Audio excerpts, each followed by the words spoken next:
Greetings, everyone. This is Mike Wright, the Astro Sherpa, dropping back in. It's been a while. Well, congratulations. If you are alive and you have the capability to listen to reason, be reasonable in relationships, and not wanting to kill your neighbor with violence, you have graduated the Libra, Aries last eclipse cycle from 2024. So we're in the midst, we just had the last solar eclipse there in Pisces and Virgo. So that's the middle of this eclipse cycle.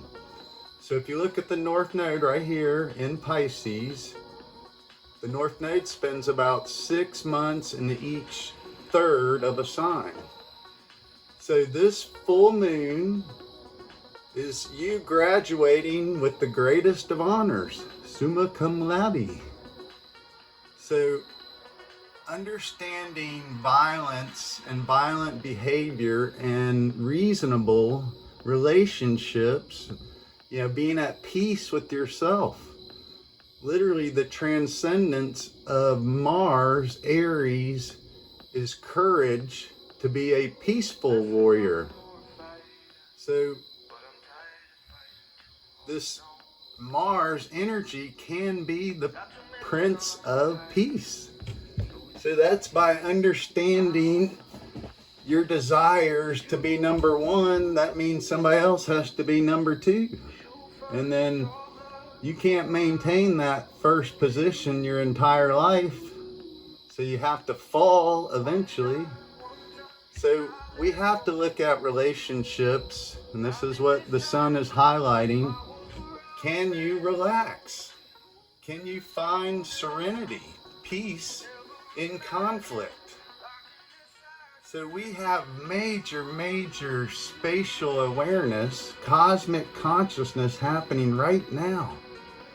I'm going to take you on a field trip and we're going to show you this full moon and Saturn, and we should be able to see Jupiter over here in Cancer. So Jupiter's slowing down. It's going to go to about 25 degrees and then retrograde back to about 15 degrees of Cancer. So this is consolidation, understanding your emotional pulls, where are you drawn to. So hopefully freedom, independence. And that's through peaceful negotiation. Realize that compromise is better than conflict. So finding, the peace and harmony in relationships and learning to see the other point of view. So the sun and moon, that's spiritual and emotions. So your soul psyche is reflected from water.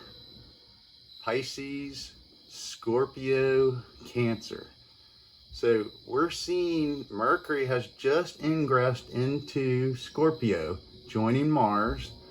So this is this looking at the underworld, relationships and money, other people's money. So this value system, these budgets. So if we keep expanding budgets without the capability to pay it back, eventually that will come back to haunt you.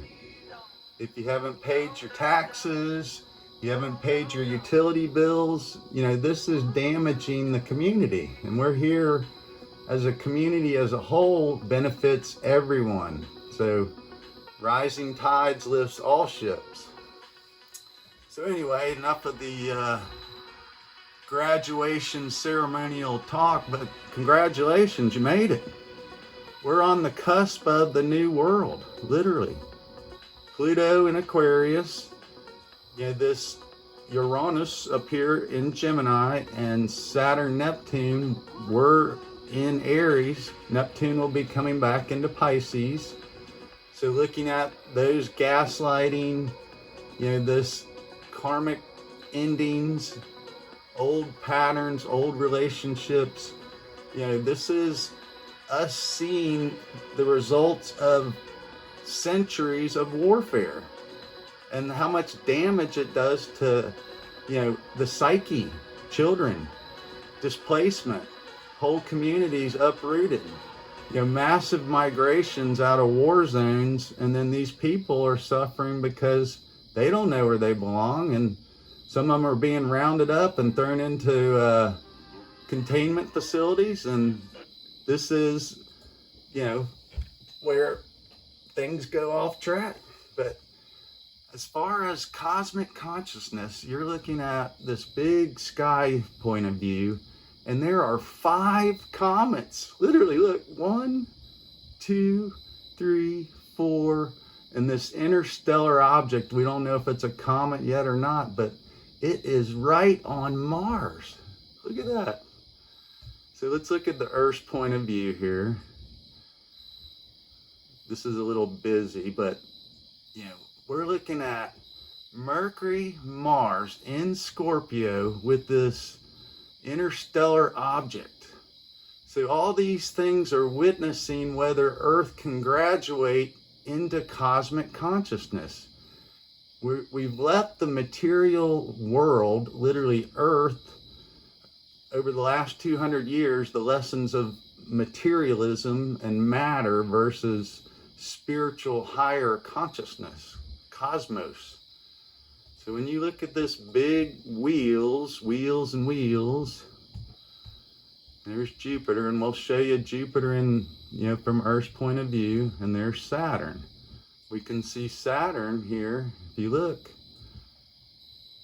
Once again, this is pretty busy, but Earth, from the sun's point of view, is conjunct Saturn. But from our chart, you have the sun here, Earth's right here in the middle, and then here's Saturn and Neptune. So let's go out here and see this gorgeous full moon right here at the top of our chart. That's right in the heart of Aries, the lamb, the ram. So that's new initiation into your individual potency. Can you be free and independent, or do you rely on others? Libra. And there's Venus. She crossed over the south node, taking away this old, emotional stability and harmony, and looking at your physical problems. So if you've been experiencing a lot of vertigo or extreme symptoms, that was that heavy eclipse energy. So there's the moon. And we're gonna go around here and show you Jupiter rising here. So Jupiter's there in Cancer. All right, get a little closer here. So Jupiter's not super bright right now, but you can still see Venus as a morning star, and she'll be rising here in another hour or so. But let's show you this moon, and there's Saturn right there, the tip of that tree.